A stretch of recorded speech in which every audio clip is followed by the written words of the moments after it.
Tony Dungy is a name that carries tremendous weight in the world of football, not only because of what he accomplished on the field as a head coach, but also because of the way he lived his life as a leader, a mentor, and a man of deep integrity.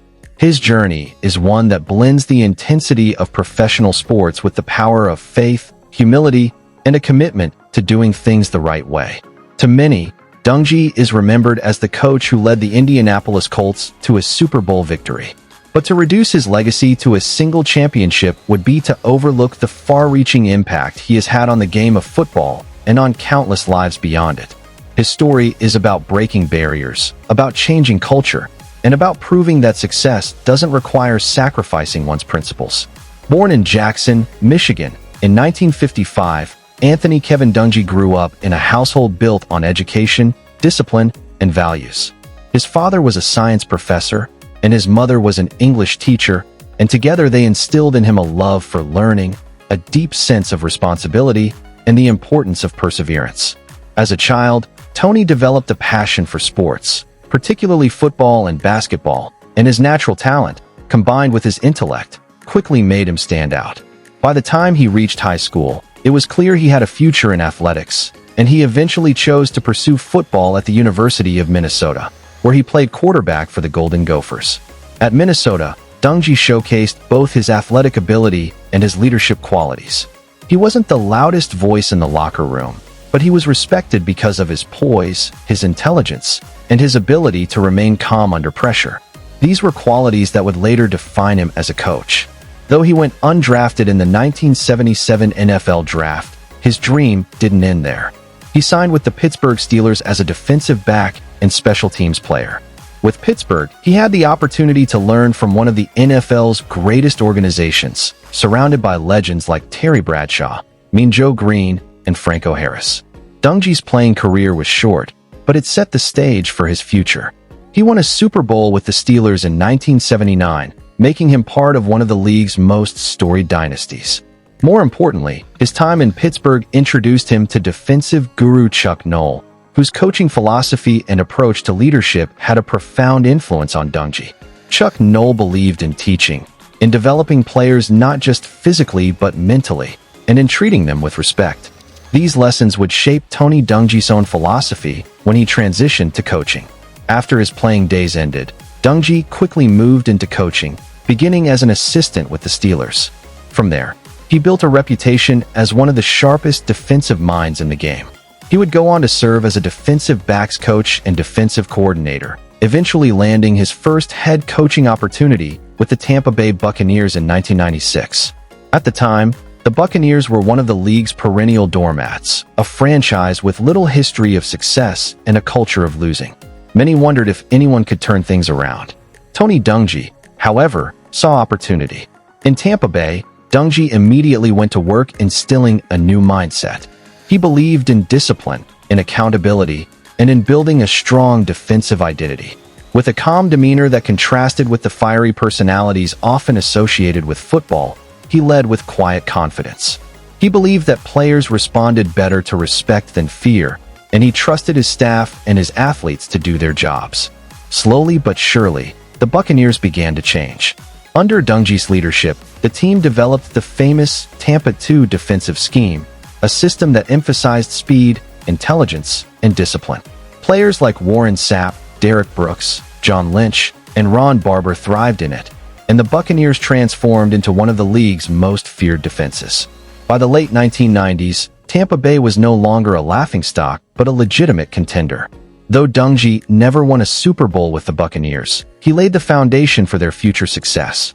In fact, when the Bucs finally won their first championship in 2002 under John Gruden, they did so with the defensive core and culture that Dungy had built. His fingerprints were all over that title. After leaving Tampa Bay, Dungy found his greatest success with the Indianapolis Colts. Taking over in 2002, he inherited a team led by quarterback Peyton Manning, but plagued by questions about whether they could win the big games. Dungy brought stability, discipline, and his unique brand of leadership to Indianapolis, and the results were immediate. The Colts became perennial contenders, making the playoffs year after year, and Dungy's calm presence allowed stars like Manning, Marvin Harrison, Reggie Wayne, and Dwight Freeney to flourish. The pinnacle of his career came during the 2006 season, when he guided the Colts to victory in Super Bowl XLI. The win was historic not only for the franchise but for the league as a whole. Tony Dungy became the first African-American head coach to win a Super Bowl, a barrier-breaking achievement that paved the way for others and underscored the importance of representation in leadership roles. That night, as he held the Lombardi Trophy aloft, it was not just a triumph for him or the Colts, but a moment of progress for the NFL and for society. Yet, even amid that success, what people remember most about Dungy is not the championship itself, but the way he achieved it. He proved that you could lead with integrity, with humility, and with respect. In a profession often associated with intensity, shouting, and intimidation, Dungy showed that calmness, kindness, and faith could be just as effective. His players respected him not only as a coach, but as a man. Many of them have spoken about how he impacted their lives beyond football, teaching them lessons about character, responsibility, and family. After retiring from coaching in 2008, Dungy didn't step away from the game entirely. He became an analyst for NBC's Football Night in America, where he has continued to share his insights with fans. But even more importantly, he has used his platform to advocate for causes close to his heart. A man of deep Christian faith, Dungy has been outspoken about the importance of family, mentorship, and community service. He has authored several books, many of them focused on leadership, faith, and personal development, and he has dedicated much of his post-coaching life to mentoring young men, particularly those growing up without father figures. His life has not been without hardship, most notably the tragic loss of his son James in 2005. That devastating event tested him in ways that football never could. But even through grief, Dungy continued to live his values, leaning on faith and using his pain to help others who were suffering. His resilience, grace, and willingness to share his experiences have made him a source of inspiration far beyond the football field. Tony Dungy's legacy, then, is not just about wins and losses. It's about the lives he touched, the culture he changed, and the barriers he broke. He is remembered as a coach who could transform a team, but more importantly, as a leader who transformed people.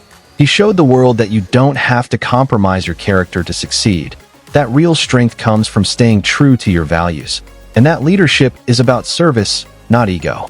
As fans look back on his career, what stands out most is how he carried himself, with humility, with quiet strength, and with a sense of purpose greater than the game. Tony Dungy is not just a Hall of Fame coach, he is a Hall of Fame human being. His story reminds us that success is not just about trophies, but about the legacy you leave behind in the hearts of those you've influenced. Thank you for joining us on this journey through the remarkable life and career of Tony Dungy. His story is a powerful reminder